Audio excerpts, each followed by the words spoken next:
आज हम लोग जो टॉपिक शुरू करने जा रहे हैं उस टॉपिक का नाम है मैग्नेटिक फ्लक्स। जो चुंबकीय फ्लक्स, इसको रिप्रेजेंट करते हैं हम फाई से। तो स्टूडेंट, मैं आपको बताना चाहूँगा कि मान लीजिए ये कोई मैग्नेट है, उस मैग्नेट के चारों तरफ एक मैग्नेटिक फील्ड है। इस मैग्नेटिक फील्ड को रिप्रेजेंट करने के लिए हम इमेजिनरी लाइन ड्रॉ करते हैं।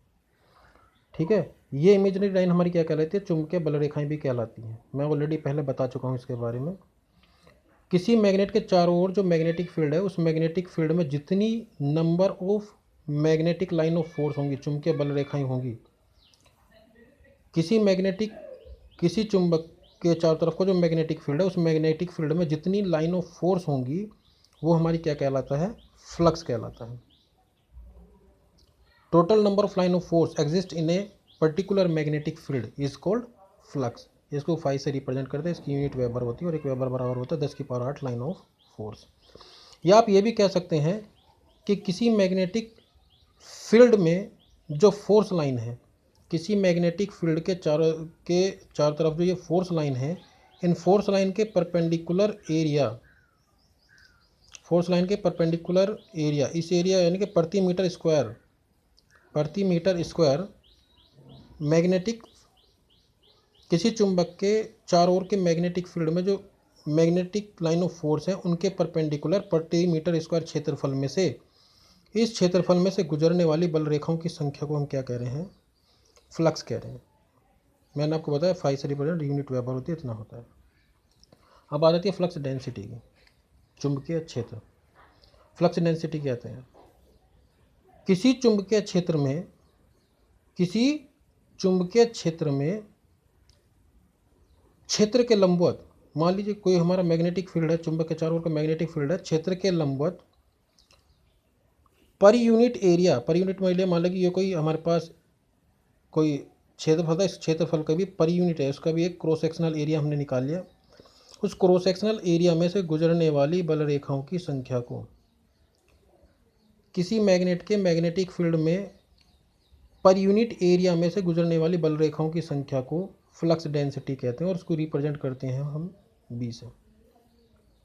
ठीक है, वहाँ तो हो रही थी प्रति मीटर स्क्वायर क्षेत्रफल की बात फ्लक्स में, और यहाँ हो रही है यूनिट एरिया की बात कि किस यूनिट एरिया में से गुजरने वाली बल रेखाओं की संख्या को कहते हैं डेंसिटी। डेंसिटी मतलब घनत्व, ज़्यादा से ज़्यादा जो बल रेखाएं इस यूनिट एरिया में से जो निकल रही है। इसका फॉर्मूला होता है B is equal to phi upon A. Per unit area में से जो फ्लक्स रेखाएं निकल रही है उसको हम कहते हैं फ्लक्स डेंसिटी, और इसका जो यूनिट होती है वो होती है वेबर पर मीटर स्क्वायर। ठीक, वेबर पर मीटर स्क्वायर है, वेबर फ्लक्स का वेबर, एरिया का मीटर स्क्वायर। ये मैंने लिखा हुआ है। फिर हमारे पास आता है मैग्नेटिक फील्ड स्ट्रेंथ। किसी मैग्नेटिक फील्ड में किसी बिंदु पर रखे यूनिट पोल पर लगने वाले मैग्नेटिक फोर्स को मैग्नेटिक फील्ड स्ट्रेंथ कहते हैं, या मैग्नेटिक फील्ड इंटेंसिटी कहते हैं। इसे एच से रिप्रेजेंट करते हैं। मान लीजिए ये कोई मैग्नेट है, इस मैग्नेट के जब जो मैग्नेटिक फील्ड है उसके पास अगर हम कोई मैग्नेट है, उसके यूनिट पोल पर लगने वाले फोर्स को जो हम क्या कह रहे हैं? मैग्नेटिक फील्ड स्ट्रेंथ का, इसे एच से रिप्रेजेंट करते हैं। इसका फॉर्मूला होता है H is equal to N I upon L.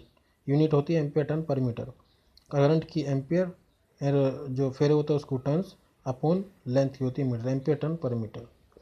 चुंबकीय प्रेरण के बारे में I have already discuss about this topic, लेकिन मैं आपको बताना चाहूँगा कि चुंबकीय प्रेरण क्या होता है। मान लीजिए कोई चुंबक है, उस चुंबक के पास हम किसी लोहे के टुकड़े को लाएं तो उसकी कुछ मैग्नेटिक प्रॉपर्टी लोहे के टुकड़े में भी ट्रांसफ़र हो जाती है। वो हमारा कहलाता है चुंबकीय प्रेरण। जैसे आपने देखा होगा कि कोई चुंबक है, चुंबक के ऊपर अगर हम लोहे की कील रगड़े, सुई रगड़े तो रगड़ने पर क्या होता है, कुछ मैग्नेटिक प्रॉपर्टी चुंबक में भी आ जाती है, तो वो कहलाता है मैग्नेटिक इंडक्शन। इसके अलावा मैंने इलेक्ट्रोमैग्नेट के बारे में भी बताया था कि इलेक्ट्रोमैग्नेट क्या होता है। मान लीजिए कोई करंट कैरिंग कंडक्टर है, ये कोई कोर है, इस कोर के चारों तरफ ये लपेटी हुई है कोई वायर, तार, जिसमें करंट फ्लो हो सकता हो। जब इस वायर से करंट होकर के जाती है और जब ये कोयल से होकर के जाती है करंट, तो इस कोर के चारों तरफ एक मैग्नेटिक फील्ड क्रिएट कर देती है। उस मैग्नेटिक फील्ड की वजह से जो है ये जो कोर है, ये कोर जो है हमारी मैग्नेट की तरह काम करने लगती है, और ये मैग्नेट की तरह तब तक काम करती रहती है जब तक इससे करंट, वायर से करंट होकर के जा रहा है। जैसे ही करंट फ्लो ना बंद हो जाएगा तो इसकी मैग्नेटिक प्रॉपर्टी जो है वो लूज होने लगती है, ख़त्म होने लगती है। ठीक है, ये कहलाता है हमारा इलेक्ट्रोमैग्नेटिक इंडक्शन। बाकी का हम कल की क्लास में डिस्कस करेंगे। Thank you.